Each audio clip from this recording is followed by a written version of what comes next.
ചെയ്യാത്ത തെറ്റിന് സ്വന്തം മകനെ അടിക്കേണ്ടി വന്ന ഒരച്ഛൻ്റെ വേദനയാണ് ഇന്നത്തെ ചെമ്പനീർപ്പൂവിൽ. ചെയ്യാത്ത തെറ്റെന്ന് വെച്ചാൽ ഒരു നിമിഷ നേരത്തെ ദൗർബല്യം കൊണ്ട് സ്വന്തം മകൻ്റെ കവളത്തടിക്കേണ്ടി വന്ന രവീന്ദ്രൻ എന്ന അച്ഛൻ, സച്ചിയുടെ കവളത്തടിക്കേണ്ടി വന്ന ആ ഒരു അച്ഛൻ്റെ വേദനയാണ് ഇന്നത്തെ ചെമ്പനീർപ്പൂവിൽ കേട്ടോ. ചെയ്യാത്ത തെറ്റിനാണ് സച്ചി ശിക്ഷ ഏറ്റുവാങ്ങിയിരിക്കുന്നത്. അപ്പോൾ കൂട്ടുകാർ, ഇന്നത്തെ ചെമ്പനീർപ്പൂവിലേക്ക് എല്ലാവർക്കും സ്വാഗതം. സച്ചിയുടെ വണ്ടി പോലീസ് പിടിച്ചു കൊണ്ടുപോയി. നോ പാർക്കിംഗ് ഏരിയയിൽ വണ്ടി നിർത്തിയിട്ട് അത് പിടിച്ചുകൊണ്ടായത് വേറെ ആരുമല്ല, നമ്മുടെ രേവതിയുടെ അനിയത്തി ദേവുവിനെ പ്രണയിക്കുന്ന ദേവുവിൻ്റെ കാമുകൻ പോലീസ് ഓഫീസർ അരുണാണ് വണ്ടി പിടിച്ചുകൊണ്ട് പോയത്. പക്ഷെ രേവതി ഈ വിവരം അറിഞ്ഞിട്ട് രേവതി പൂ കൊടുക്കുന്ന SIയുടെ ഭാര്യനെ കൊണ്ട് വിളിച്ച് പറയിപ്പിച്ചിട്ട് പോലീസ് സ്റ്റേഷനിൽ നിന്ന് വണ്ടി വെടിയിപ്പിച്ച് കൊണ്ടുവരാണ്. ആ വെടിയിപ്പിച്ച് കൊണ്ടുവരുന്ന സമയത്ത് തന്നെ സച്ചിയും അരുണും തമ്മിലുള്ള പോലീസ് ഓഫീസർ അരുണും തമ്മിലൊരു കൊമ്പ് കോർക്കലുണ്ട്. അവിടെ അവർ രണ്ടുപേരും പരസ്പരം ശത്രുക്കളായി കഴിഞ്ഞു. പക്ഷെ രണ്ടുപേർക്കും പരസ്പരം അറിയില്ല. സച്ചിക്ക് അറിയില്ല രേവതിയുടെ അനിയത്തിനെ പ്രേമിക്കുന്നത് അരുണാണെന്നും അരുണിന് അറിയില്ല ദേവുവിൻ്റെ ചേച്ചിയുടെ ഭർത്താവാണ് സച്ചി എന്നും അവർക്കറിയില്ല. അരുൺ വന്ന് ചാർജ് എടുത്ത ദിവസം തന്നെ സച്ചിയായിട്ട് ഏറ്റുമുട്ടൽ വരുന്നത്. പക്ഷേ സച്ചി പോലീസ് സ്റ്റേഷനിലേക്ക് വന്നത് സച്ചിയുടെ ഏട്ടൻ സുധി കണ്ടിട്ടുണ്ട്. സുധി ചോദിക്കും, കള്ളു കുടിച്ച് വഴക്കുണ്ടാക്കി പോലീസ് സ്റ്റേഷനിലേക്ക് വന്നേക്കാളാടാ പോലീസ് പിടിച്ചോടന്നിട്ട് ചോദിക്കുമ്പോൾ സച്ചി അതേ നാണയത്തിൽ തന്നെ തിരിച്ചു മറുപടി പറയണ്ട, അതേടാ അങ്ങനെ തന്നെയാന്ന് പറയണ്ട. അപ്പോൾ സുധി വിചാരിക്കും സച്ചി കള്ളു കുടിച്ചിട്ട് പ്രശ്നം ഉണ്ടാക്കിയിട്ട് പോലീസ് പിടിച്ചോണ്ട് വന്നതാണ്. ഈ വിവരം സുധി അതേപടി ചന്ദ്രോദയത്തിൽ പോയിട്ട് പറയൂ കേട്ടോ. അങ്ങനെ സച്ചിനെ കാറ് വിട്ടുകൊടുക്കുക അരുണിനോട് പറഞ്ഞിട്ട് സച്ചിയുടെ കാറ് വിട്ടുകൊടുത്തു. സച്ചിയുടെ കാറ് വിട്ടുകൊടുത്തു കഴിഞ്ഞിട്ട് സച്ചി കാറും കൊണ്ട് ചന്ദ്രോദയത്തേക്ക് വന്നു. പക്ഷേ അതിന് മുൻപ് തന്നെ ചന്ദ്രോദയത്തിൽ ഒരു ബോംബ് പൊട്ടിക്കഴിഞ്ഞു. സുധി ഓടി വന്നിട്ട് ചന്ദ്രോദയത്തിൽ വന്നിട്ട് പറയണം, അമ്മ അച്ഛൻ ഓടി പോയൊരു കാര്യം പറയണ്ട്. ഇവിടെ ഒന്നും അറിയാതെ ഇരുന്ന് അടിച്ചു വാരല്ലോ ചോക്കെ രേവതി. അപ്പോൾ രേവതി ചോക്കി എന്താ സംഭവിച്ചതെന്നൊക്കെ ചോദിക്കുമ്പോൾ പറയാം എല്ലാവരും വരട്ടെ പറഞ്ഞിട്ട് അച്ഛ അമ്മേ വായോ എന്നൊക്കെ പറഞ്ഞിട്ട് എല്ലാവരും വിളിച്ചു വരുത്തണം. അപ്പോൾ രവീന്ദ്രൻ ചോദിക്കും എന്താടാ ചോദിക്കുമ്പോൾ നിങ്ങളുടെ പുന്നാര മോനെല്ലാം വഴക്കും കുടിയൊക്കെ നിർത്തിയിട്ട് നല്ലവനായി എന്നല്ലേ പറഞ്ഞു. അവൻ ഒന്നും നിർത്തിയിട്ടില്ല. അവനെ എന്തോ ഒരു കേസിൽ പോലീസ് പിടിച്ചിട്ട് അകത്തിട്ടിട്ടുണ്ട്, സ്റ്റേഷനിലുണ്ട്. ഇനി എന്നാ ജയിലിൽ നിന്ന് ഇറക്കാമെന്ന് ദൈവത്തിന് അറിയാമെന്നൊക്കെ പറയുന്നത് കേൾക്കുമ്പോൾ രേവതി അയ്യോ എന്താ പറ്റിയ സച്ചേട്ടനെന്ന് ചോദിക്കാണ്. ഞാൻ മറ്റേ പൈസയുടെ കാര്യം അന്വേഷിക്കാൻ വേണ്ടിയിട്ടേ അയാൾ പണം തട്ടിയെടുത്തില്ല, അതിൻ്റെ കാര്യം അന്വേഷിക്കാൻ വേണ്ടി സ്റ്റേഷനിൽ പോയപ്പോൾ സച്ചി അവിടെ ഉണ്ട്. സച്ചി അവിടെ ഉണ്ട്. അവന് എന്തോ ഒരു കേസിൽ പോലീസ് പിടിച്ചോണ്ട് നിൽക്കുക. അടിക്കേസാണോ കള്ളു കുടിച്ച കേസാണോ എന്താണെന്നറിയില്ല. അവൻ പോലീസ് സ്റ്റേഷനിലുണ്ടെങ്കിൽ ജയിലിൽ നിന്ന് ഇറക്കിയ ഭാഗ്യമായി എന്ന് പറയണം. അപ്പോൾ ചന്ദ്രമതി പറയണം, ഇവളല്ലേ പറഞ്ഞ അവനെ നന്നാക്കിയെന്ന്. എനിക്കറിയാം അപ്പോഴേ അവനൊന്നും നന്നാവില്ല. അങ്ങനെ സുധി ഒരു തീപ്പരി കൊണ്ടുവന്നിട്ടേക്കാണ് സച്ചിനെ പോലീസ് പിടിച്ചു എന്ന് പറഞ്ഞിട്ട്. അപ്പോൾ ഇത് കേൾക്കുമ്പോൾ രവീന്ദ്രൻ ചന്ദ്രമതി എരുതി കൊളുത്തി കൊടുക്കുകയാണല്ലോ, ഇങ്ങനെ അവൻ ഒരിക്കലും നന്നാവില്ല, ഇവളല്ലേ അവനെ നന്നാക്കി എന്നൊക്കെ പറഞ്ഞിട്ട്. അപ്പോൾ രവീന്ദ്രൻ ഇറങ്ങാൻ നിൽക്കണം. ഇറങ്ങുമ്പോൾ എവിടേക്കാണ് പോകണമെന്ന് ചോദിക്കുമ്പോൾ പറയണം ഞാൻ സ്റ്റേഷനിൽ പോകണം പറയുമ്പോൾ രേവതി പറയണം ഞാനും വരാച്ചാന്ന് പറയണം. അങ്ങനെ രേവതി ആകെ ടെൻഷനാവാണ്. അങ്ങനെ അവർ അകത്തുനിന്ന് പുറത്തേക്ക് ഇറങ്ങിയ സമയത്ത് സച്ചിയുടെ കാറ് വന്ന് ചന്ദ്രോദയത്തിൻ്റെ ഫ്രണ്ടിൽ നിൽക്കണം. സച്ചി ചിരിച്ചിട്ട് കാറിൽ നിന്ന് ഇറങ്ങിയിട്ട് വരികയാണ്. എന്നിട്ട് ചോദിക്കുകയാണ്, എന്താ അച്ഛാ എവിടേക്ക് എല്ലാവരും കൂടി ഇറങ്ങിയേക്കണേ എന്ന് ചോദിക്കുകയാണ്. അപ്പോൾ സുധി പറയണ കണ്ടില്ല എല്ലാം ചെയ്തു വെച്ചിട്ട് ഒന്നും അറിയാത്ത പോലെ അവൻ വന്ന് നിൽക്കണമെന്ന് ചോദിക്കുകയാണ്. അപ്പോൾ എന്താ നീ അങ്ങനെ ഉദ്ദേശിച്ച് ചോദിക്കുമ്പോൾ അല്ല നീയല്ലേ ഇപ്പോൾ പോലീസ് സ്റ്റേഷനിലുണ്ടായിരുന്നതെന്നൊക്കെ ചോദിക്കണം. അപ്പോൾ സച്ചി പറയണം അതെ ഞാനുണ്ടായിരുന്നു അച്ഛാ, ഈ രേവതി നമ്മൾ വിചാരിച്ച പോലെ ഒന്നല്ല കേട്ടോ, ആളും മിടുക്കത്തിയാ എന്നൊക്കെ പറയണം. അപ്പോൾ രവീന്ദ്രൻ ചോദിക്കും നീ പോലീസ് സ്റ്റേഷനിലുണ്ടായിരുന്നോണ്ടോ ചോദിക്കും. അപ്പോൾ ഉണ്ടായിരുന്നു അച്ഛാ പറയുമ്പോൾ അപ്പോൾ സുധി പറയും കേട്ടില്ലേ അച്ഛാ ഞാൻ പറഞ്ഞത് ചോദിക്കുമ്പോൾ രവീന്ദ്രൻ അതിനിപ്പോൾ എന്താ അച്ഛാ എന്ന് ചോദിക്കുമ്പോൾ രവീന്ദ്രൻ സച്ചിയുടെ മുഖം അടച്ച് ഒരു അടി കൊടുക്കുകയാണ്. ആ അടി കിട്ടണോട് കൂടി സച്ചി ആൾക്ക് ഷോക്കാവാണ്.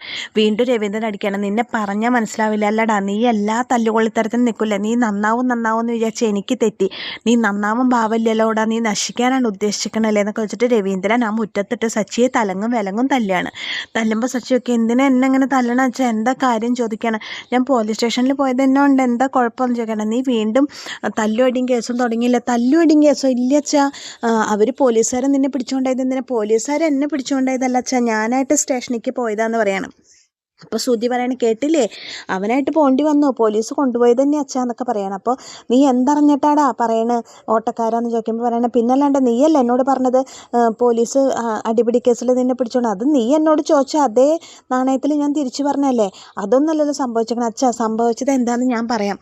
നോ പാർക്കിംഗ് ഏരിയയിൽ ഞാൻ എൻ്റെ വണ്ടി നിർത്തിയപ്പോൾ പോലീസ് വന്നിട്ട് അത് ചോദ്യം ചെയ്തപ്പോൾ ഞാൻ പറഞ്ഞു ഫൈൻ അടയ്ക്കാമെന്ന് പറഞ്ഞു. പക്ഷെ അവർ വണ്ടി എടുത്തിട്ട് പോലീസ് സ്റ്റേഷനിലേക്ക് കൊണ്ടുപോയി. അപ്പം ഞാൻ വണ്ടി തിരിച്ച് കിട്ടി, ഫൈൻ അടച്ച് വണ്ടി തിരിച്ച് മേടിക്കാൻ വേണ്ടിയിട്ട് ഞാൻ സ്റ്റേഷനിലേക്ക് പോയത്, അല്ലാതെ വേറൊന്നല്ല പറയുമ്പോൾ സുധി പറയാണ് നുണ പറയുക അച്ഛാ, നുണ പറയുക, ഇതൊന്നല്ല സത്യം, ഇവൻ നുണ പറയാന്നൊക്കെ പറയുമ്പോൾ അല്ല അച്ഛാ ഇത് തന്നെയാണ് സത്യം എന്ന് പറയണം. അപ്പോൾ അച്ഛന് സംശയം ഉണ്ടെങ്കിൽ രേവതിയോട് ചോദിച്ചു നോക്ക്, രേവതി പൂ കൊടുക്കണ SI സാറിൻ്റെ ഭാര്യയാണ് വിളിച്ച് പറഞ്ഞിട്ട് എൻ്റെ വണ്ടി വിട്ടു തന്നത് ചോദിക്കുമ്പോൾ രവീന്ദ്രൻ ചോദിക്കും സത്യമാണോ മോളെ ചോദിക്കുമ്പോൾ അതെ അതെ അച്ഛ. എന്നിട്ട് എന്താ മോളെ നീ ഇത്ര നേരം അത് എന്നോട് പറയാമെന്ന് ചോദിക്കുമ്പോൾ പറയും അതിനകത്ത് പറയാം ഞാൻ വിചാരിച്ചു സച്ചേട്ടൻ വണ്ടി എടുക്കുക സ്റ്റേഷനിലേക്ക് പോയിട്ട് വീണ്ടും അവിടെ വെച്ച് വഴക്കായി വിചാരിച്ചു അച്ഛാ, അതാണ് എനിക്കത് പറയാൻ പറ്റാഞ്ഞതെന്ന് പറയണം. അപ്പോൾ സച്ചി പറയാണ് ഈ ഓട്ടക്കാരൻ കാരണം ഈ ഓട്ടക്കാരൻ എന്തൊക്കെയാണ് നുണ പറഞ്ഞു കൊടുത്തേക്കണെന്നൊക്കെ നോക്കുമ്പോൾ ശ്രുതി സമ്മതിക്കില്ല. ശ്രുതി പറയണം ഇവൻ നുണ തന്നെ പറയണമെന്നൊക്കെ പറയണം. അപ്പോൾ രേവതി പറയും വന്ന് സച്ചേട്ടൻ അകത്തേക്ക് പോവാന്നൊക്കെ പറഞ്ഞിട്ട് സച്ചിക്ക് വിഷമം അങ്ങനെ വന്നിട്ട് സങ്കടം വന്ന് സഹിക്കാൻ വയ്യാതിരിക്കണം. അങ്ങനെ രേവതി സച്ചിനെയും കൂട്ടി അകത്തേക്ക് പോയിട്ട് എൻ്റെ ഹോളിൽ ഇരുത്തണം. ഹോളിൽ ഇരുത്തിയിട്ട് പറയണേ വിഷമിക്കണ്ട, അച്ഛൻ സങ്കടം കൊണ്ടല്ലേ, കാര്യം അറിയാനിട്ടല്ലേ, അച്ഛന് പെട്ടെന്നത് കേട്ടപ്പോൾ ദേഷ്യം വന്നു, നമ്മുടെ അച്ഛനല്ലേ സാരമില്ല എന്നൊക്കെ പറയാം, എന്നാലും അച്ഛൻ എന്നെ അടിച്ചൂലോ എന്ന് പറഞ്ഞിട്ട് സച്ചി കരയാണ്. കരയുമ്പോൾ രവീന്ദ്രൻ പെട്ടെന്ന് അകത്തേക്ക് കയറി എന്നിട്ട് പറയണം സച്ചി സത്യം അറിയാതെ ഞാൻ നിന്നെ അടിച്ചു, നിനക്ക് വേദനിച്ചോടാ ചോദിക്കുമ്പോൾ സാധാരണ അച്ഛൻ എന്നെ തല്ലി എനിക്ക് വേദനിക്കാറില്ല, പക്ഷെ ഇന്നത്തെ അടി എനിക്ക് വേദനിച്ചു അച്ഛാ, ചെയ്യാത്ത തെറ്റിനല്ലേ ഞാൻ അടി കിട്ടിയത്, സാരമില്ല അച്ഛാ പറയുമ്പോൾ സോറിടാ, അറിയാതെ ഞാൻ അവൻ്റെ വാക്ക് കേട്ടപ്പോൾ അവനെ ഞാൻ വിശ്വസിക്കാൻ പാടില്ലായിരുന്നു, അവൻ്റെ വാക്ക് ഞാൻ കേൾക്കാൻ പാടില്ലായിരുന്നു, പെട്ടെന്ന് അത് കേട്ടപ്പോൾ നീ വീണ്ടും പണ്ടത്തെ രീതിയിലേക്ക് തിരിഞ്ഞു പറഞ്ഞപ്പോൾ എനിക്ക് സഹിക്കാൻ പറ്റിയില്ലടാ, അതുകൊണ്ട് അച്ഛൻ്റെ മോൻ അച്ഛനോട് ക്ഷമിക്ക് പറയണം. സാരമില്ല അച്ഛാ, എനിക്ക് കുഴപ്പമില്ല, എനിക്ക് വിഷമമൊന്നുമില്ല പറഞ്ഞിട്ട് സച്ചി അങ്ങനെ അച്ഛനെ കെട്ടിപ്പിടിച്ചിട്ട് കരയാണ്. അപ്പോൾ ഇതൊക്കെ കാണുമ്പോൾ ചന്ദ്രമതി ശ്രുതിയൊക്കെ ഇങ്ങനെ നോക്കി നിൽക്കുന്നുണ്ട്. രേവതി ഭയങ്കര വിഷമമായിട്ടിരിക്കുകയാണ്. അങ്ങനെ അച്ഛൻ മകനെ ചേർത്ത് പിടിച്ച് ആശ്വസിപ്പിക്കുക, ഈശ്വര ഞാൻ അറിയാതെയാണല്ലോ നിന്നെ തല്ലിയത്, ശ്രുതിയുടെ വാക്ക് ഞാൻ കേൾക്കാൻ പാടില്ലായിരുന്നു, എന്താ കാര്യമെന്ന് ഞാൻ അറിഞ്ഞിട്ട് നിന്നെ തല്ലണമായിരുന്നു എന്നൊക്കെ പറഞ്ഞിട്ട് അച്ഛൻ്റെ മനസ്സ് വല്ലാതെ വേദനിക്കുകയാണ്. അതൊക്കെ കഴിഞ്ഞു. പിന്നെ രവീന്ദ്രൻ പുറത്തേക്ക് ഇറങ്ങാൻ നിൽക്കുന്ന സമയത്ത് അശോകൻ വരികയാണ്. അശോകൻ വരുമ്പോൾ അശോക നീ എന്താണ് അവിടേക്ക് വരാൻ, ഞാൻ നിന്നെ കാണാൻ വേണ്ടി ഇരിക്കുകയായിരുന്നു, വാ ചായ കുടിച്ചിട്ട് നമുക്ക് ഒരുമിച്ച് ഇറങ്ങാമെന്നൊക്കെ പറഞ്ഞിട്ട് അശോകനെ വിളിക്കുമ്പോൾ അശോകൻ അകത്തേക്ക് കയറിയിട്ട് പറയും എനിക്ക് ചായ ഒന്നും വേണ്ട, പറയും എന്താണ് അവിടെ നിന്ന് ഒരു ഗ്ലാസ് ചായ കുടിച്ചാൽ നിനക്ക് പൊള്ളുമോ എന്നൊക്കെ ചോദിക്കുന്ന സമയത്ത് അശോകൻ പറയും ഇനി എനിക്ക് എന്തിനാ ചായയൊക്കെ, എൻ്റെ എല്ലാം പോയി രവി പറയും. അപ്പോൾ എന്താ ചോദിക്കുമ്പോൾ പറയും എൻ്റെ കുടുംബത്തിൻ്റെ മാനം പോയി, അഭിമാനം പോയി, എല്ലാം പോയി രവി, ഞാൻ എന്തിനാ ജീവിച്ചിരിക്കണം എന്നൊക്കെ ചോദിക്കുമ്പോൾ രവീന്ദ്രൻ എന്താടാ മനുഷ്യനെ ടെൻഷനാക്കാണ്ട കാര്യം പറയും.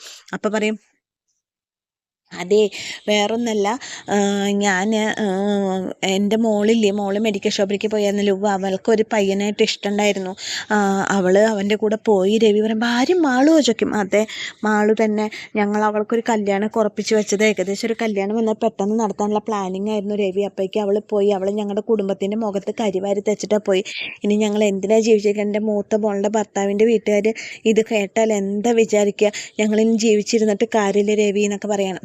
അപ്പോൾ അതെങ്ങനെ നിനക്ക് മനസ്സിലായി അവൾ പോയെന്ന് ചോദിക്കുമ്പോൾ അവളൊരു ലെറ്റർ എഴുതി വെച്ചിട്ടുണ്ട് പറഞ്ഞിട്ട് അപ്പോഴേക്ക് സച്ചി വരുന്നുണ്ട്, രേവതി വരുന്നുണ്ട്, എല്ലാവരും വരുന്നുണ്ട്. അപ്പോൾ സച്ചി ആ ലെറ്റർ വായിക്കടാ പറഞ്ഞിട്ട് രവീന്ദ്രൻ സച്ചിയുടെ ലെറ്റർ കൊടുക്കണം. അങ്ങനെ സച്ചി ലെറ്റർ വായിക്കുമ്പോൾ ഇതിങ്ങനെ വായിക്കാൻ അച്ഛനും അമ്മയ്ക്കും എനിക്കൊരാളെ ഇഷ്ടമാണ്, ഞാൻ ആളുടെ കൂടെ പോവുകയാണ്, നിങ്ങളെന്നെ നന്നായി വളർത്തിയിട്ടാണ് ഇത്രയും വളർത്തി പഠിപ്പിച്ചതൊക്കെ നിങ്ങളെന്നെ നന്നായിട്ടെന്ന് എനിക്കറിയാം, പക്ഷേ എനിക്ക് അദ്ദേഹത്തിൻ്റെ കൂടെ ജീവിക്കാനാണ് സന്തോഷം, അതുകൊണ്ട് ഞാൻ പോവുകയാണ്, എന്നോട് ദേഷ്യമൊന്നും തോന്നരുത് എന്ന് പറഞ്ഞിട്ട് അങ്ങനെ ഒരു ലെറ്റർ എഴുതിയത് വായിക്കുകയാണ് സച്ചി. അപ്പോൾ ഇത് കാണുമ്പോൾ എല്ലാവർക്കും ഭയങ്കര ഷോക്കാണ്. അപ്പോൾ ചന്ദ്രമതി ഇത്രയും കാലം വളർത്തി വലുതാക്കിയ അച്ഛനെയും അമ്മേനെയും വിട്ടിട്ട് കണ്ടവൻ്റെ കൂടെ പോയേക്ക് അവൾ എന്തൊരു മനസാക്ഷി ഇല്ലാത്തോളം അവളെന്നൊക്കെ പറഞ്ഞിട്ട് ചന്ദ്രമതി എഴുതിയിൽ എണ്ണ ഒഴിക്കുകയാണ്.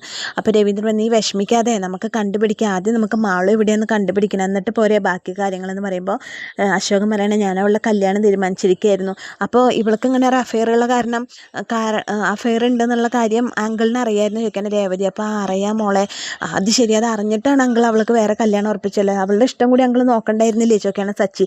ചിലപ്പോൾ അങ്കിൾ കണ്ടുപിടിച്ച ആളെക്കാട്ടിലും നല്ല പയ്യനാണ് അവളെ സ്നേഹിക്കണതെന്നുണ്ടെങ്കിലോ, അങ്കിള് ഈ ചെയ്ത് തെറ്റല്ലേ, അവളുടെ ഇഷ്ടമില്ലാണ്ടാണ് അങ്കിൾ അവൾക്ക് കല്യാണം ഉറപ്പിച്ചത്, വെറുതെ അല്ല അവൾ പോയത്, അങ്കിൾ ചെയ്താണ് തെറ്റ്, ഇനിയിപ്പോൾ ഞാൻ എന്താ ചെയ്യുക ചോദിക്കുമ്പോൾ ആദ്യം എന്തായാലും മാളുവിനെ കണ്ടുപിടിക്കണം, അതിനൊരു കാര്യം ചെയ്യാം, നമുക്ക് പോലീസ് സ്റ്റേഷനിൽ പോയിട്ട് ഒരു പരാതി കൊടുക്കാൻ പറയണം ചന്ദ്രമതി. അപ്പോൾ രേവതി പറയേ വേണ്ട, പോലീസ് സ്റ്റേഷനിലൊക്കെ പോയിട്ട് പരാതി കൊടുത്തു കഴിഞ്ഞിട്ടുണ്ടെങ്കിൽ എല്ലാവരും അറിയാം അങ്കളെ, അതൊന്നും വേണ്ട, അത്രയും പെട്ടെന്ന് നമുക്ക് മാളുവിൻ്റെ മെഡിക്കൽ ഷോപ്പിൽ പോയി അന്വേഷിച്ച് ഏകദേശം ഒരു തെളിവ് കിട്ടാതിരിക്കില്ലല്ലോ. അപ്പോൾ സച്ചി പറയും ഞാൻ എവിടെയുണ്ടെങ്കിലും ഞാൻ മാളുവിനെ കൂട്ടിയിട്ടേ അങ്കിളുടെ അടുത്തേക്ക് വരും പറയുമ്പോൾ ചന്ദ്രമതി അവൻ ഏറ്റെടുത്തു, അവൻ്റെ വിചാരം അപ്പോൾ അവൻ അങ്ങോട്ട് പോയി എല്ലാം മറക്കുന്ന പറയുമ്പോൾ അതെ ഞാൻ മാളുവിനെയും കൊണ്ടേ വരൂ എന്ന് പറയാണ് സച്ചി. അപ്പോൾ സച്ചി ഇറങ്ങുമ്പോൾ രേവതി പറയണം സച്ചിയേട്ടാ ഞാനും വരാൻ പറയണം. അങ്ങനെ അശോകനെ രവീന്ദ്രനും ചന്ദ്രമതിയൊക്കെ ചേർന്ന് ആശ്വസിപ്പിക്കാനും സച്ചി രേവതിയും കൂടിയിട്ട് മാളുവിനെ തപ്പിയിട്ട് പോവാണ്. അങ്ങനെ മാളുവിനെ തപ്പിയിട്ട് മെഡിക്കൽ ഷോപ്പിലേക്ക് പോയ സമയത്ത് മാളുവിനെ അന്വേഷിക്കുമ്പോൾ മാളു അവിടെ ഇല്ല. അപ്പോൾ ഓണർ പറയുകയാണ് ഇന്ന് വന്നിട്ടില്ല. പറയുമ്പോൾ ഞങ്ങളൊരു പ്രശ്നത്തിൻ്റെ കാര്യം അന്വേഷിക്കാൻ വേണ്ടി അറിയാം പ്രശ്നമൊക്കെ ഞാനും അറിഞ്ഞു, എവിടെയാണ് മാളു ഇപ്പം എന്നറിയോ ചോദിക്കുമ്പോൾ ഇല്ല അതൊന്നും അറിയില്ല, അവളുടെ ഒരു കൂട്ടുകാരിയുണ്ട് ദിവ്യ, അവരോട് ചോദിച്ചറിയാം, അവൾ പറയുമോയെന്നറിയില്ല, ഞാനും കുറേ ചോദിച്ചത് അവളൊന്നും പറഞ്ഞില്ല, അവർ ഭയങ്കര ബെസ്റ്റ് ഫ്രണ്ട്സാണ് പറയും. അപ്പോൾ ദിവ്യ എവിടെ നിന്ന് ലീവാണ് ചോദിക്കുമ്പോൾ അല്ലല്ല അവൾ ബാങ്കിൽ പോയൊക്കെ ഇപ്പോൾ വരും പറയും. അങ്ങനെ ഇവർ സംസാരിച്ചിരിക്കുന്നതിനിടയിൽ ദിവ്യ വരികയാണ്. ദിവ്യ വരും പറയണത് ദിവ്യ വന്നു, ദിവ്യ നിന്നെ കാണാൻ അവർ വന്നേക്കണ പറയണം. അപ്പോൾ എന്താ ചോദിക്കുമ്പോൾ ഞങ്ങൾക്ക് കുറച്ച് സംസാരിക്കണം പറയുമ്പോൾ എനിക്കൊന്നും സംസാരിക്കാനില്ല, എനിക്കിവിടെ കുറച്ച് പണിയുണ്ട് പറഞ്ഞിട്ട് ദിവ്യ ഒഴിഞ്ഞു മാറാണ്. അപ്പോൾ ഓണർ പറയണം എന്ത് പണിയുള്ളത്, ഇവിടെ ഒരു പണിയില്ലല്ലോ, ഇനിയിപ്പോൾ അഥവാ ആരെങ്കിലും മെഡിസിൻ വന്നാലേ ഞാൻ എടുത്തു കൊടുത്തോളാം, നീ അവർക്ക് എന്താ പറയാനുള്ള വെച്ച് സംസാരിക്കുമെന്ന് പറയണം. അപ്പോൾ ദിവ്യ പറയണം എനിക്കൊന്നും സംസാരിക്കാനില്ല പറയുമ്പോൾ സച്ചി പറയും നിനക്ക് കാര്യം എന്താണെന്ന് മനസ്സിലായില്ലേ, ഞങ്ങൾ മാളുവിനെ അന്വേഷിച്ച് വന്നതാണ്, മാളു ഇപ്പോൾ എവിടെയുണ്ട് എനിക്കറിയില്ല, കുറച്ച് ദിവസമായിട്ട് ഞാൻ അവൾ തമ്മിൽ കോൺടാക്റ്റ് ഒന്നുമില്ല, ഞാൻ അവളോട് മിണ്ടാറില്ല, അവളിപ്പോൾ എവിടെയുണ്ടെന്നൊന്നും എനിക്കറിയില്ല എന്നൊക്കെ പറയാണ് ദിവ്യ. അപ്പോൾ സച്ചി പറയണം ശരി എന്നാൽ ഞങ്ങളിപ്പോൾ നേരെ പോകുന്നത് പോലീസ് സ്റ്റേഷനിൽ പോയിട്ട് ഞങ്ങളൊരു പരാതി കൊടുക്കും, അപ്പോൾ പോലീസ് വന്നിട്ട് നിന്നോട് അന്വേഷിക്കുമ്പോൾ നീ തത്ത പറയണ പോലെ എല്ലാം പറഞ്ഞോളും, പിന്നെ കേസും കോടതിയൊക്കെ ആയിട്ട് നടക്കുമ്പോഴേ നീ പഠിക്കുള്ളൂ എന്ന് പറയണം. അപ്പോൾ രേവതി പറയും എന്തിനാ മോളെ കേസും കോടതിയൊക്കെ ആയിട്ട് നടക്കാൻ നിൽക്കണം, ഇത് ഇനിയിപ്പോൾ പോലീസും കേസൊക്കെ ആയ വലിയ പ്രശ്നമാവും എന്നൊക്കെ പറയുമ്പോൾ ദിവ്യ പറയണം ഞാൻ പറയാം. അപ്പോൾ അങ്ങനെ പറയണം ഇന്ന സ്ഥലത്തൊരു സ്കൂളുണ്ട്, ആ സ്കൂളിൻ്റെ നേരെ ഓപ്പോസിറ്റ് ഒരു വീടുണ്ട്, ആ വീട്ടിലാണ് അവർ താമസിക്കുന്നത് എന്നൊക്കെ പറയണം. അപ്പോൾ ചോദിക്കും അവർ കല്യാണം കഴിച്ചോന്ന് ചോദിക്കുമ്പോൾ കല്യാണം കഴിച്ചിട്ടില്ല പറയുമ്പോൾ സച്ചി രേവതി ഒന്ന് ഞെട്ടാണ്. അങ്ങനെ ദിവ്യയുടെ അടുത്ത് നിന്ന് വിവരങ്ങളൊക്കെ കിട്ടിയ സച്ചി രേവതിയും മാളുവിനെ അന്വേഷിച്ച് അങ്ങോട്ട് പോകാനുള്ള ഒരുക്കത്തിലാണ്. അങ്ങനെ അശോകൻ്റെ മോൾ ഓടിപ്പോയി. അതുപോലെ തന്നെ സച്ചിക്കൊരു പുതിയ ശത്രു കൂടി രംഗത്ത് വന്നു, പോലീസ് ഓഫീസർ അരുൺ. അങ്ങനെ അതിനിടയിൽ കൂടി ചെയ്യാത്ത തെറ്റിന് അച്ഛൻ്റെ കയ്യിൽ നിന്ന് ശിക്ഷ ഏറ്റുവാങ്ങി. അങ്ങനെ ഒരു നൊമ്പരം ഉണർത്തുന്ന ഒരു എപ്പിസോഡായിട്ടാണ് ഇന്നത്തെ ചെമ്പനീർപ്പ് വന്നേക്കുന്നത്. അപ്പോൾ എന്നത്തെയും പോലെ എൻ്റെ കഥ കേട്ട് ഇഷ്ടപ്പെട്ട കൂട്ടുകാർ എൻ്റെ ചാനൽ ലൈക്ക് ചെയ്യുക, ഷെയർ ചെയ്യുക, സബ്സ്ക്രൈബ് ചെയ്യുക. നാളത്തെ കഥയുമായി വീണ്ടും വരാം. അപ്പോൾ എല്ലാവർക്കും താങ്ക്